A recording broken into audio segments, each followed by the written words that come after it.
The debacle that happened at the end of the Nebraska-Illinois game could happen to any team. A lesson in game management. All this and more coming up on this episode of Alpine Garage Sports.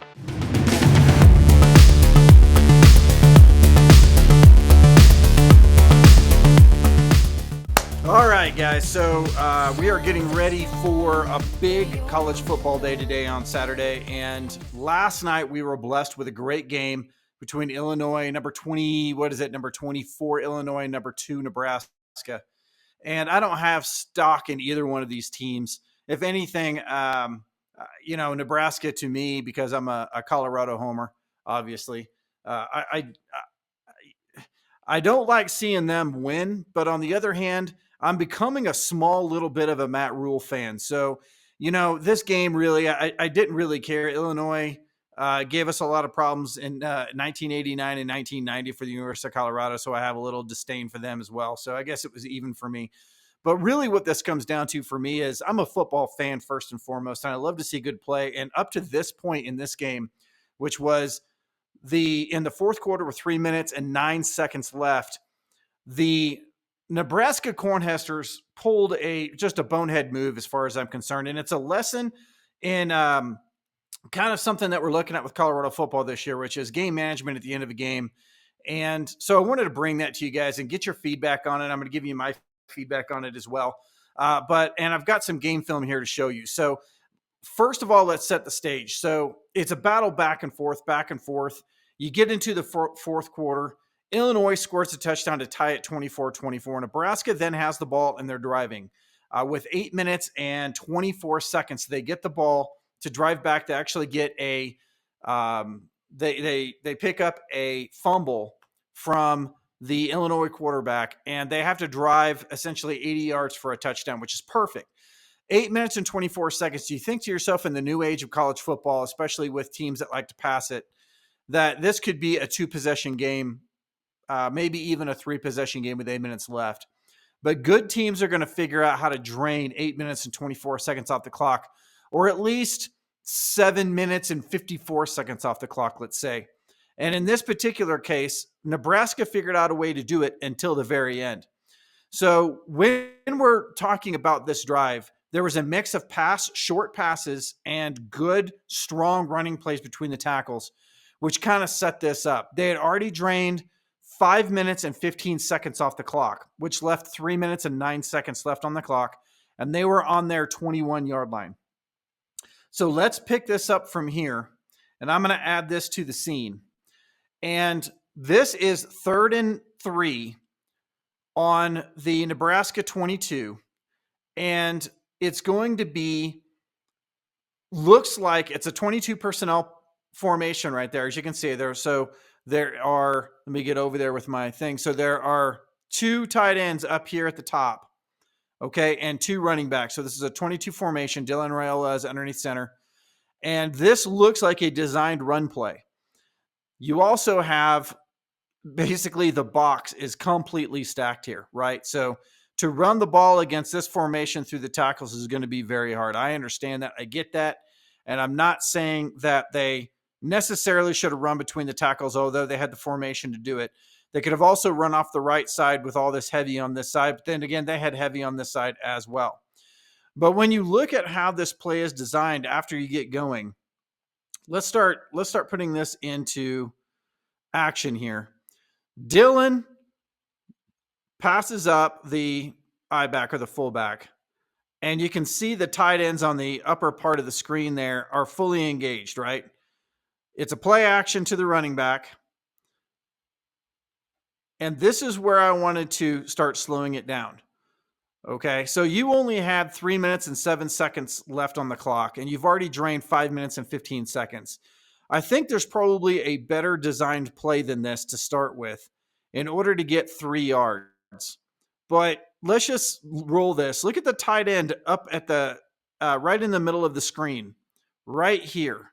This tight end is coming open. This receiver, as you can tell, is blowing by this cornerback, and he is completely open as well. The problem with this scenario is that the running back, who could have blocked this defender right here, blew past him And now these defenders are pretty much wide open except for the running back right here. This guy is going to get to really close to Riola, and Riola is letting this play out right here. He sees this mismatch. He's thinking, blood in the water, let's go ahead and score a touchdown. He completely misses this guy blowing past this corner right here and becoming open right around the first down marker right there, which would have been a very easy pass for Riola. Plus, it would have been an earlier pass for Riola, meaning that this defender would have been in this space right here, right? So let's go forward again. So now, at this point, we are open here. We are open here. Okay, we are not open here. So these are your two spots right there. This looks like the one you want to take, right? So Riola lets it go, but he's hurried a little bit because of that defender right there that's coming right at him. And he misses an open pass, overthrowing our receiver right there.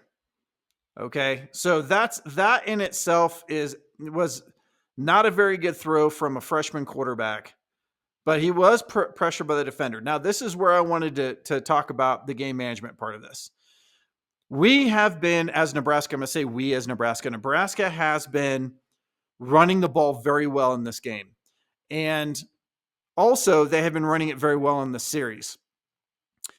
And this could have been an opportunity to drain more off the clock, because if you complete this pass, let's just say that you complete this pass. I'm going to go back to full screen here. If you make that pass, you still have 3 minutes left on the clock, and you're giving it back to Illinois. Illinois's got to score a touchdown. So I get that. I understand. But Illinois has been scoring. They've been a very good team in the fourth quarter. And we're giving them an opportunity right there to tie the game and maybe even go for two or something like that. A lot of people are pegging this game on the kicker, because right after that play where they did not complete the pass, they kicked field goal attempt, chip shot field goal attempt, and the kicker just absolutely pulled it more than I've ever seen anybody pull a kick before.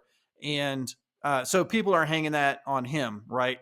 As far as I'm concerned, with 3 minutes left in the game, if you're hanging it on your kicker at this point, when you had the opportunity to either do that, hit that short pass to a tight end, right, or even a completely different play where you had multiple receivers short out on the sides in the flank, you had maybe a halfback pass, something like that, to where you could keep it on the ground or keep it as a short pass, pick up the first, and let that clock tick. Now, Illinois only had 2 first downs left, which is significant, because if being Nebraska, if Nebraska had gotten a couple more first downs, or at least one more first down, that would have drained the clock below 1 minute.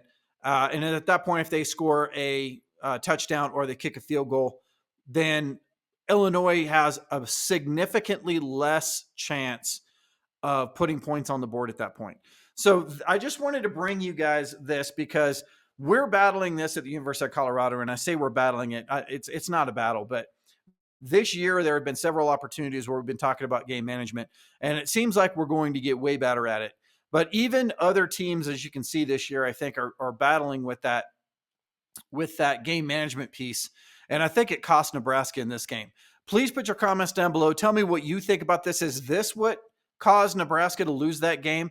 Are you hanging it on the kicker? Are you hanging it on the last drive in the overtime where Riola was sacked like 40 million times? What are you hanging it on at this point? And let me know in the chat. That's a wrap from Alpine Garage Sports. We'll see you in the next video.